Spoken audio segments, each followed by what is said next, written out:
ஆண்டவரும் இரட்சகருமாகிய இயேசு கிறிஸ்துவின் நாமத்தில் வாழ்த்துக்கள். இந்த நாளிலும் யூதா நிருபத்திலிருந்து கள்ள போதகர்களை எப்படி அடையாளம் கண்டுகொள்ள முடியும் என்பதை நாம் கற்றுக்கொள்ளப் போகிறோம்.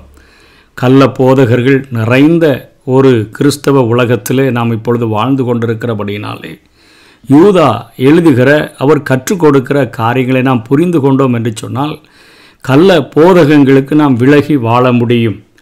இவர் இந்த நிருபத்தை எழுதினதற்கான நோக்கத்தை 3வது வசனம் 4வது வசனத்தில் யூதா குறிப்பிடுகிறார். முதல்ல அவருக்கு ஆசை எப்படி இருந்திருக்குது, பிரியமானவர்களே, பொதுவான ரட்சிப்பை குறித்து உங்களுக்கு எழுதும்படி நான் மிகவும் கருத்துள்ளவனாக இருக்கேன். இன்றைக்கு எல்லா ஊழியக்காரங்களுக்கும் இயேசு கிறிஸ்து நம்முடைய பாவங்களை கழுவி நம்மை சுத்திகரிக்க வந்தார் என்கிற பாவ மன்னிப்பை மாத்திரம் பேசுகிறதற்கு அத்தனை ஆசையாக இருக்கிறது. ஆனால் பாவத்திற்கு இவ்வளோ பெரிய தண்டனை இருக்கிறது என்பதை சொல்லுகிறதற்கு நாம் நிறைய நேரங்களில் யோசிக்கிறவர்களாக காணப்படுகிறோம். இவர் இப்படி பொதுவான ரட்சிப்பை குறித்து தான் நான் எழுதணும்னு நினச்சி நான் கருத்துள்ளவனாக இருக்கிற போது ஒரு கொடூரம் நடந்துக்கிட்டு இருந்ததுனால பரிசுத்தவான்களுக்கு ஒரு விசை ஒப்புவிக்கப்பட்ட அந்த விசுவாசத்திற்காக நீங்கள் தைரியமாய் போராட வேண்டும் என்று உங்களுக்கு எழுதி உணர்த்துவது எனக்கு அவசியமாக கண்டது. அதாவது ஒரு விசை ஒப்புவிக்கப்பட்ட விசுவாசம், அதற்கு எதிராக சாத்தான் மார்க்கவசத்தை உடைச்சிட்டா இருதயத்துக்கு நேராக நிறைய அம்புகளை எய்து விட்டுவோம் என்று சொன்னால் அவருடைய இருதயம் உடைஞ்சி அவர்கள் பின்மாற்றத்துக்குள்ளே போயிடுவாங்க, வாழ்க்கையை அழித்து கொள்வாங்க அப்படின்னு சொல்லி நிறைய கள்ள போதகங்களை உங்களுக்கு நேராக தூக்கி எறிய ஆரம்பித்ததுனால நான் இப்போது அந்த கள்ள போதகர்களை குறித்து எழுத வேண்டிய காரியத்தை நான் எழுதுகிறேன் என்று தான் யூதா இந்த நிருபத்தை எழுதினதற்கான காரணத்தை சொல்லுகிறார். பேதுரு தான் வாழ்ந்த நாட்களிலே கள்ள போதகர்கள் வருவார்கள் என்று தான் எதிர்பார்த்தார். யூதா நேரடியாக கண்டதாகவே இங்கே சொல்லுகிறதை பார்க்கிறோம். 2 பேதுரு 2:1 பேதுரு சொல்லும்போது சொல்கிறாரு, கள்ள தீர்க்கதரிசிகளும் ஜனங்களுக்குள்ளே இருந்தார்கள், அப்படியே உங்களுக்குள்ளும் கள்ள போதகர்களும் இருப்பார்கள் என்று எச்சரிக்கிறார். அவர்கள் கேட்டுக்கு ஏதுவான வேத புரட்டுகளை தந்திரமாய் நுழைய பண்ணி தங்களை கிரயத்துக்கு கொண்ட ஆண்டவரை மறுதலித்து தங்களுக்கு தீவிரமான அழிவை வருவித்து கொள்ளுவார்கள் என்று சொல்லுகிறார். இங்கே யூதா எழுதும்பொழுது 4வது வசனத்தில் என்ன சொல்லுகிறார்னு சொன்னால், நம்முடைய கர்த்தராகிய இயேசு கிறிஸ்துவையும் மறுதலிக்கிற பக்தியற்றவர்களாகிய சிலர் பக்க வழியாய் நுழைந்திருக்கிறார்கள், அவர்கள் இந்த ஆக்கினைக்குள்ளாவார்கள் என்று பூர்வத்தில் எழுதியிருக்கிறது. இப்போ பேதுரு வருவார்கள் என்கிறார், இவர் நுழைந்திருக்கிறார்கள். இதை பார்த்ததுனால இப்போ நான் பொதுவான ரட்சிப்பை குறித்து எழுத முடியல. நான் இப்போ உங்களுக்கு கள்ள போதகர்கள் எப்படி இருப்பாங்க, அவங்க சுபாவம் எப்படி இருக்கும்னு சொல்லி நான் கற்றுக் கொடுக்க விரும்புகிறேன் என்று சொல்லித்தான் அவர் இங்கே வசனம் 8 தொடங்குகிறார். அவர்கள் தங்களுடைய மாம்சத்தை அசுசிப்படுத்தி, அதாவது இச்சைகள், இப்போ இச்சையான பாவங்களை செய்கிறவங்களாக, விபச்சாரம் செய்கிறவங்களா, வேசித்தனம் செய்கிறவங்களாக இவர்கள் அப்படியே அந்த பாவத்தில் தூண்டப்பட்டு மாம்சத்தை அசுத்தப்படுத்தி கர்த்தத்துவத்தை அசட்டை பண்ணி, ஆண்டவர் என்னை ஆளுகிறார், அவர்தான் என்னை நடத்துகிறார் என்பதை மறந்து விடுகிறவர்களாக முதல்ல அவர்கள் வாழ்கிறவர்களாக இருக்கிறார்கள். இன்றைக்கு ஊழியர்கள் என்று சொல்லுகிறவர்கள், சபையின் விசுவாசிகள் என்று சொல்லுகிறவர்கள் இப்படிப்பட்ட விபச்சார மயக்கத்தில் இருக்கிற அநேகரை நாம் பார்க்க முடிகிறது. தடுமாறி போகிற காரியங்கள் அநேகவற்றை பார்க்க முடிகிறது. நன்றாக ஷைன் பண்ணுகிற ஊழியர்கள் கூட இப்படிப்பட்ட பாவத்தில் விழுந்து போகிறதை நாம் இந்த நாட்களிலே காண முடிகிறது. அவர்கள் பவுல் சொல்லுகிறது போல சொல்லுகிறதில்லை, என்னை ஆட்கொண்டவரும் நான் சேவிக்கிறவருமாகிய ஆட்கொண்ட ஆண்டவரை, கர்த்தத்துவத்தை அவர்கள் அசட்டை பண்ணி தேவனுடைய மகத்துவங்களை தூஷிக்கிறார்கள். மேடைகளில் நின்றுட்டு அவர்கள் பண்ணுகிற காரியங்கள் பரிசுத்த அலங்காரத்துடனே கர்த்தரை தொழுது கொள்ள வேண்டும் என்று வேதம் நமக்கு சொல்லுகிறது. எல்லா அசிங்கங்களும் மேடைகளிலும் பேச்சுகளிலும் கர்த்தத்துவத்தை அசட்டை பண்ணுகிறதாக காணப்படுகிறது. ஆகவே இவர்களை முதல்ல, அதாவது மகத்துவங்களை தூஷிக்கிறவர்களாக இவர்கள் காணப்படுகிறார்கள். இன்றைக்கு அதுக்கு ஒரு சின்ன எக்ஸாம்பிள் சொல்கிறாரு. மிகாவேலை எக்ஸாம்பிளாக சொல்கிறாரு. மிகாவேல் சாத்தானை கடிந்து கொள்ளும் போதே சாத்தானையே தூஷிக்கலை, அவனை தேவன் கடிந்து கொள்ளுவாராக. என்னென்னா, மற்றவர்களை குற்றப்படுத்தவும் மற்றவர்களை நியாயம் தீர்க்கவும் என் கையில் பொறுப்பு கொடுக்கப்படலை, அதை தேவன் பார்த்து கொள்வார், அவர் கையில் விட்டு விடுகிறேன். குற்றப்படுத்துகிறதும் நான் அவர்களை தூஷிக்கிற காரியங்களும், அதாவது நீ நாசமாக போயிடுவான், நீ சபிக்கிற காரியங்கள், இவைகளெல்லாம் என் ஆண்டவர் பார்த்து கொள்வார், நான் செய்வதில்லை என்று சொல்லி கர்த்தத்துவத்தை அசட்டை பண்ணி, கர்த்தத்துவத்தை கேவலமாக அவர்கள் தங்களுடைய பிரசங்கங்களிலும் தங்கள் நிற்கிற இடங்களிலும் செய்கிற காரியங்களில் முதலாக கற்றுக்கொள்ளலாம். இவர்கள் மாம்சத்தை அசுசிப்படுத்தி தேவனுடைய மகத்துவங்களை தூசிக்கிறவங்களா, கர்த்தத்துவத்தை அசட்டை பண்ணுகிறவங்களா இருக்கிறாங்க.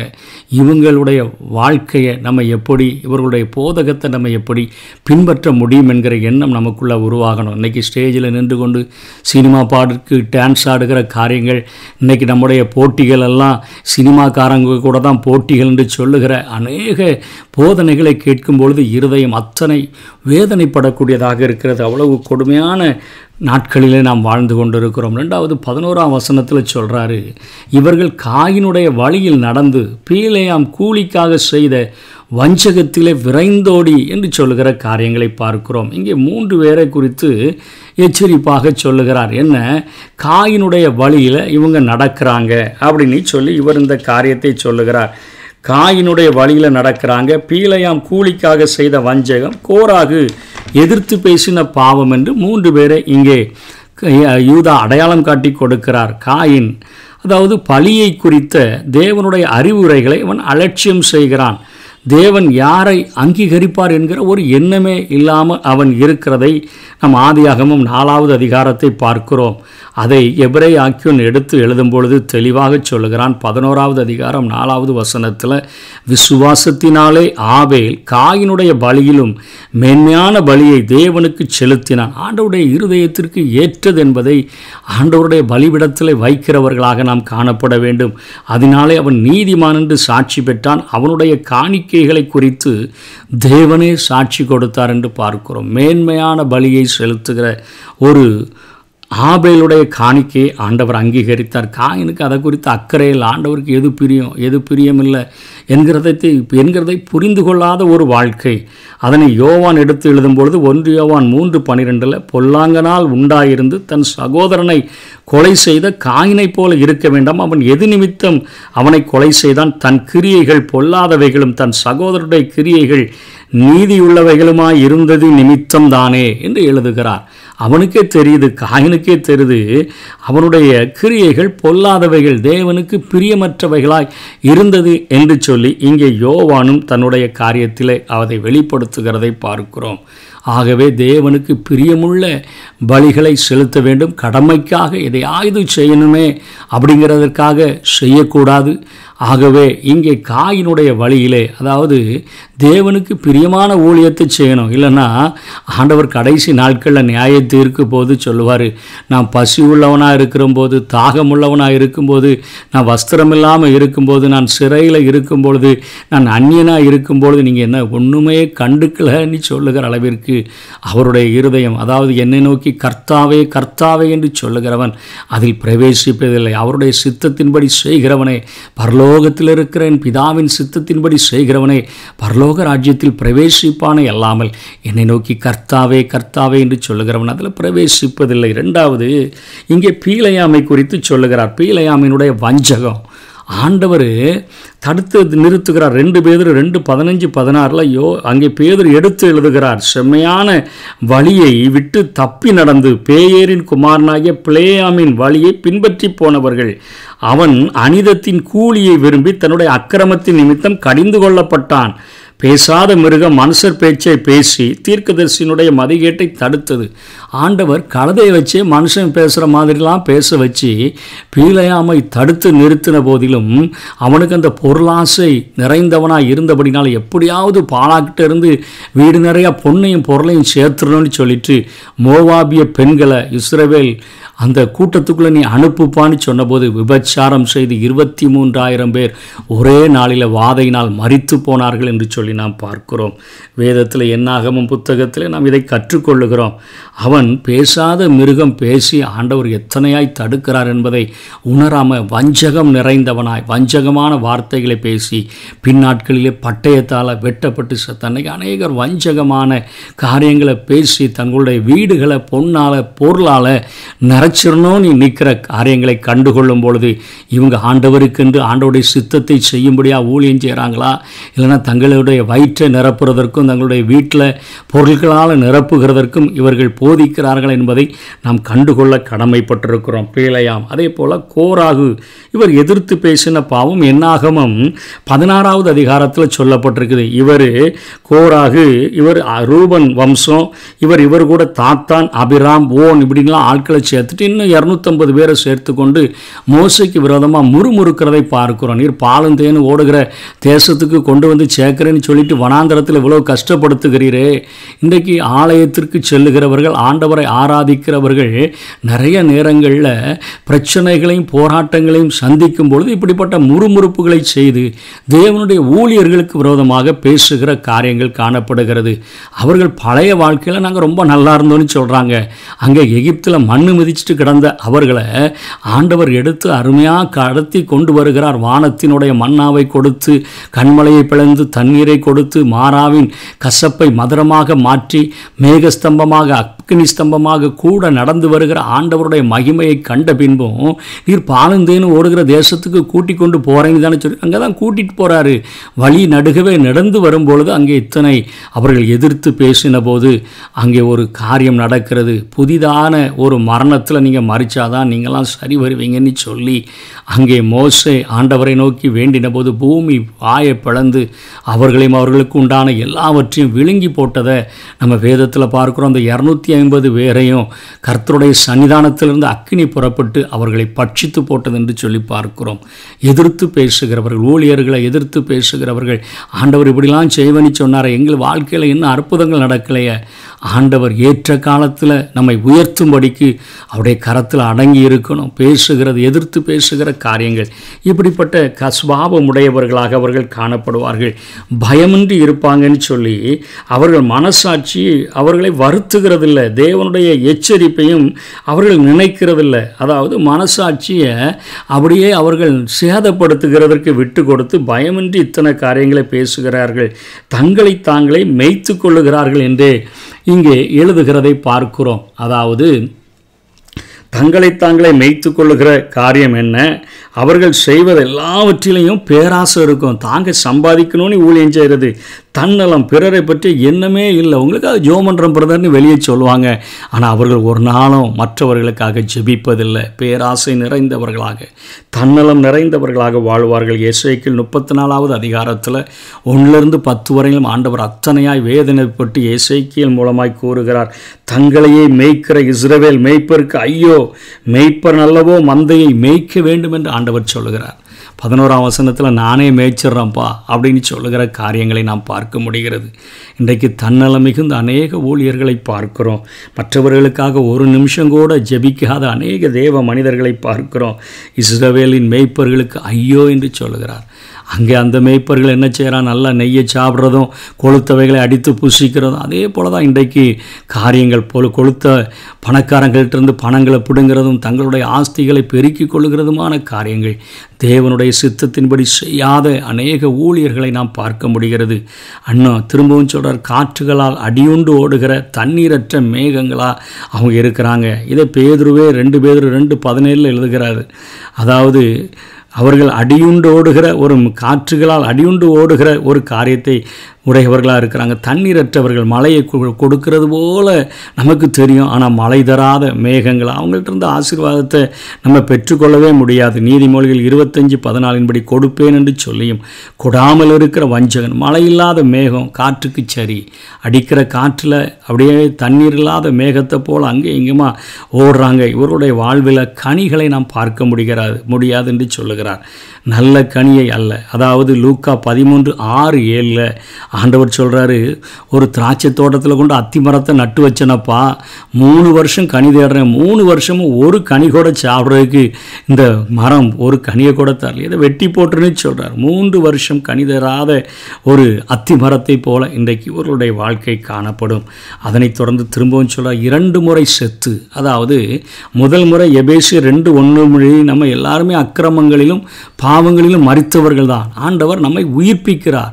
உயிர்ப்பித்த நம்ம திரும்பவும் பாவத்தை செய்தோன்னு சொன்னால் திரும்பவும் நமக்குள்ள ஒரு ஆவிக்குரிய மரணம் நிகழ்ந்து விடுகிறது. ஆகவே இவங்க முதல்ல ரட்சிக்கப்பட்டு நல்லா இருந்தவங்க தான் திரும்பவும் பாவம் செய்து இவர்கள் திரும்பவும் கெட்டு போனதுனால தான் யூதா எழுதுகிறார் 2 முறை செத்து என்று எழுதுகிறார். திரும்பவும் மனக்கடினத்தின் நிமித்தம், அவிசுவாசத்தின் நிமித்தம், எதிர்த்து நிற்பதின் நிமித்தமாக இவர்கள் நித்திய ஜீவனை இழந்து விடுகிறவர்களாக இவர்கள் காணப்படுகிறார்கள். வேறற்று போன மரங்கள், அதாவது மத்தேயு 15:13 இயேசுவே சொல்றார், பரமபிதா நடாத நாற்றெல்லாம் வேரோடே பிடுங்கப்படும் என்று சொல்லி தேவன் இவர்களை நடலை. நல்ல கனிகளை தராத எந்த ஒரு ஆண்டவருடைய பிள்ளைகளையும் நம்ம ஊழியக்காரங்கன்னு நம்ம ஏற்றுக்கொள்ள வேண்டிய தேவையே இல்லை. வேறற்று போன மரங்கள். ஆண்டவர் சொல்றார் எபேசியர் 3:17 நீங்கள் அன்பிலே வேரூன்றி நிலை பெற்றவர்களாகி, கொலோசியர் 2:7 நீங்கள் போதிக்கப்பட்டபடியே விசுவாசத்தில் உறுதிப்பட்டு என்று தான் வேதம் சொல்லுகிறது. அன்பில் விசுவாசத்தில் உறுதிப்பட்டு தேவனை சார்ந்திருக்கிற ஒரு வாழ்க்கை வாழாத எந்த ஒரு தேவ மனிதன் என்று சொல்லுகிறவனும் போதிக்கிறவனும் நாம் கடைபிடிக்க வேண்டிய தேவையில்லை, பின்பற்ற வேண்டிய தேவையில்லை என்று இங்கே யூதா எச்சரிக்கிறார்.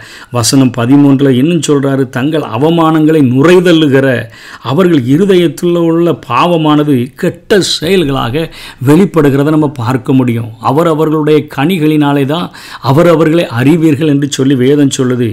இவங்க இருதயத்தில் உள்ள பாவத்தை கெட்ட செயல்களாக வெளிப்படுத்துவாங்க.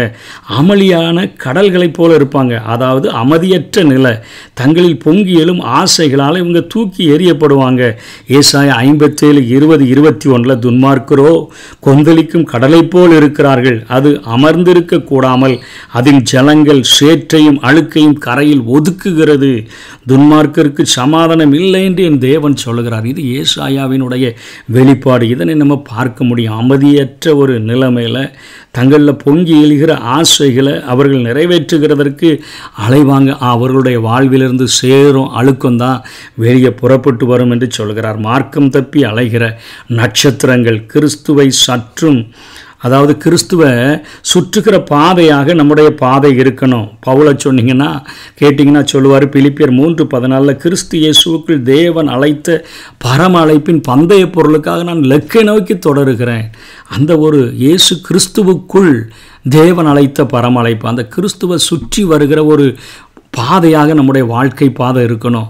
அதை விட்டுட்டு அது வழி மார்க்கம் தப்பி அலைகிற நட்சத்திரங்களை போல நம்ம இருந்துடக்கூடாது. வசனம் 16 திரும்பவும் தொடர்ந்து சொல்லுகிறார், முறுமுறுக்கிறவங்களா, முறையிடுகிறவர்களாய், தங்கள் இச்சைகளின்படி நடக்கிறவர்களாய், இருமாப்பு பேசுகிறவர்களாய், தற்பொழிவுக்காக முகஸ்துதி செய்கிறவர்களாக, பரியாசக்காரர்களாக, பிரிந்து போகிறவர்களாக, ஜென்ம சுபாவம் உள்ளவர்களாக, ஆவி இல்லாதவர்களாக இருப்பார்கள். ஆவி இல்லாமல் நிறைய பேர் ஊழியம் செய்கிறாங்க. சபையில் இருக்கிறவங்கெல்லாம் தேவ ஆவியானவரை பெற்றுக்கிட்டாங்களான்னு சொன்னால் இல்லை. ஆவியில் ஜெபம் பண்ணணுமே, ஆவியானவரால் நடத்தப்படணுமே, ஆவியானவர் தருகிற ஊழியத்தை தானே செய்யணும். இன்றைக்கு ஆவி இல்லாமையே தங்களுடைய இச்சைகளுக்கு ஏற்ப ஊழியங்கள் நடந்து கொண்டிருக்கிறது. ஆகவே கள்ள போதகர்களை அடையாளம் கண்டு கொள்ள வேண்டும். பொதுவான ரட்சிப்பு இயேசு கிறிஸ்து பாவிகளை ரட்சிக்க உலகத்துக்கு வந்தார் என்கிற பிரசங்கத்தை மட்டுமே பண்ணிட்டு கள்ள போதகர்களுடைய காரியங்களை எச்சரிக்காமல் விட்டுட்டோன்னு சொன்னால் மேய்ப்பனில்லாத ஆடுகளைப் போல இருக்கிற ஜனங்களும் வழிதவறி போகக்கூடும். ஆகவே நாம் முதல்ல இந்த வசனங்களை கொண்டு இன்றைக்கு கள்ள போதகர்கள் யார், நல்ல போதகர்கள் யார் என்பதை அடையாளம் கண்டு கொண்டு நாம் வாழ்ந்தோம் என்று சொன்னால் நித்திய ஜீவனை கண்டடைவோம். இல்லை என்று சொன்னால் மார்க்கம் தப்பி அலைகிற நட்சத்திரங்களைப் போல மாறி 2 தரம் செத்த வேறற்ற மரங்களைப் போல நம்ம மாறிவிட முடியும். ஆகவே நம்முடைய காரியங்களிலே ஜாக்கிரதை உள்ளவர்களாக வாழுவோம். கள்ள போதகர்களை அடையாளம் கண்டு கொள்ளுவோம். கர்த்தர் தாமே நம்மை ஆசீர்வதிப்பாராக. ஆமென்.